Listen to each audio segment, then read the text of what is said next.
নমস্কার বন্ধুরা, আপনাদেরকে আগেই বলেছি আজ সকাল ৬টা নাগাদ ইডি আধিকারিকরা সন্দীপ ঘোষের বাড়িতে তল্লাশি চালাতে এসেছেন।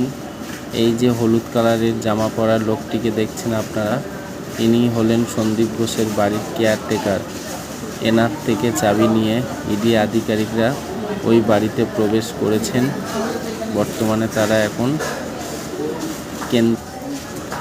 কেন্দ্রীয় আধিকারিকদের সহায়তায় ইডি তল্লাশি চালাচ্ছেন ওই বাড়ির মধ্যে। আমরা সবাই অপেক্ষা করছি। আপনারা দেখুন, বিভিন্ন মিডিয়ার লোকেরা এসেছেন